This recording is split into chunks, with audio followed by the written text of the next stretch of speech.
Good morning. Welcome back to the Red Mic. Happy Friday. It's hashtag Fun Friday, and I'm glad you're here.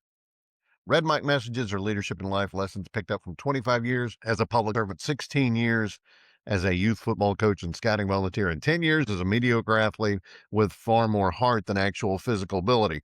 Today's Red Mic message canceled for good. On March 4th, 1977, a television series called Man from Atlantis appeared on NBC. It starred a relatively unknown actor named Patrick Duffy. The premise was pure 1970s sci-fi. After a storm, a mysterious man found conscious on a beach. He's suffering from retrograde amnesia, but it quickly becomes clear that he's not exactly normal. He can breathe underwater. He can survive the crushing pressures of the deep ocean. He has superhuman strength. He can communicate with marine life. I mean, he's Aquaman in a nutshell. And his hands and his feet are webbed, right? The character's name, because I didn't know who he was Mark Harris. And the implication was that he might be the last survivor of the lost city of Atlantis. It was actually created as four made-for-TV movies in 1977, and those movies did so well that NBC ordered a weekly series. But that show ran into trouble. Ratings started slipping, production costs were pretty high, and the tone of the show shifted away from the more serious science fiction feel of the original movies, and it turned a little bit more lighter, a little bit more escapist, and after 13 episodes, NBC pulled the plug, which, when things like that happen, usually that's the end of the story. The actor who stars in the show fails, the actor disappears, never to be heard from again. It happens all the time. But in this case, the cancellation created something else because Patrick Duffy, with that cancellation, suddenly became available for a new television pilot being developed in 1978. Now, of course, that show was Dallas. The character he was cast was Bobby Ewing. And for the better part of a decade, Bobby Ewing became one of the most recognizable characters on television. He was the good side of the coin compared to J.R. Ewing. Now, of course, J.R. made the show, but if you don't have the devil on the shoulder, on the one shoulder, the angel on the other one doesn't have anything to do. So they were the yin and the yang of Dallas, and they made it what it was.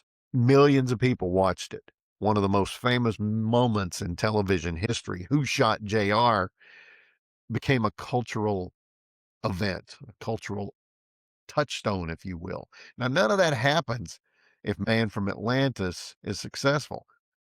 Who knows who would have been cast as Bobby Ewing? Who knows if they would have had that special something that caused everybody to both love JR and hate him, but also root for Bobby all the more. Who knows? If that show had run 3 or 4 seasons, Patrick Duffy wouldn't have been available. And for him, being canceled turned out to be very good news. Similar things have happened all the way through television history and life. I mean, American history, business, etc. Tom Selleck was cast as Indiana Jones, Raiders of the Lost Ark, but he had already signed his contract with CBS, and CBS wouldn't release him. So Harrison Ford picked up the fedora. So instead of becoming the world's most famous archaeologist, Selleck went to great heights as Thomas Magnum PI. That television role ran 8 seasons and defined East TV. And then there's Bryan Cranston. When Malcolm in the Middle ended, Cranston became available for Breaking Bad. Vince Gilligan said, I'm going to cast this guy. He's never done hard drama, but I think there's something there. And boy, was he right. High school chemistry teacher turned drug kingpin became one of the greatest television dramas ever made. Just goes to show you being canceled is not necessarily a bad thing.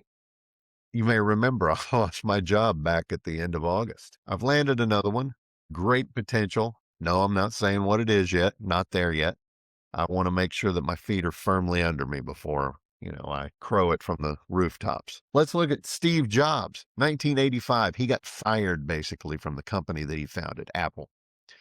During the years that happened in the intervening time, he created Next, he acquired Pixar.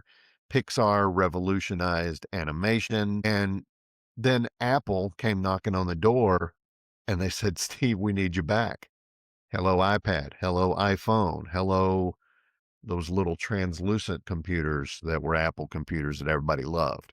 The firing that looked like the end of his career was just a pause. Michael Jordan, he was a sophomore and didn't make the varsity basketball team. That experience became part of his motivation. And he ended up obviously becoming the centerpiece of the Bulls dynasty and the most dominant player in NBA history, at least up till that point, and I would say of all time. The rejection itself became part of the fuel. Walt Disney, early in his career, his first animation studio went bankrupt. He lost the rights to a character. But out of that failure, Steamboat Willie came in and the Walt Disney Company grew.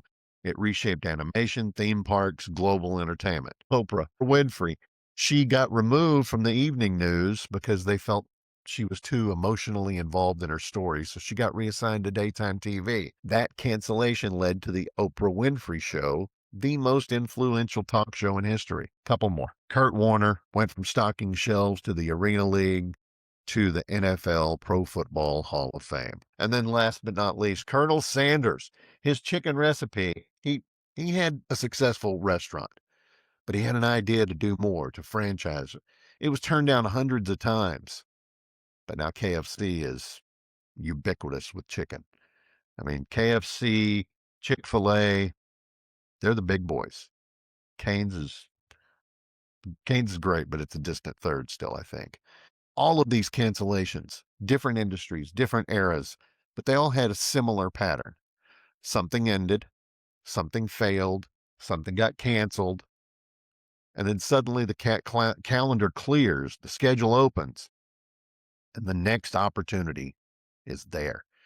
Patrick Duffy's canceled science fiction show turned into Bobby Ewing. It's not bad for a guy with webbed feet. Sometimes the thing that looks like the end of the story is really just the moment the story changes direction. Close the pod bay doors, Hal. I'm sorry, Dave. I can't do that. I've got something better to do. That's your hashtag Fun Friday. That's today's Red Mike message. Occasionally, the best career move you'll ever make could be the one that you didn't choose. Thanks for being here.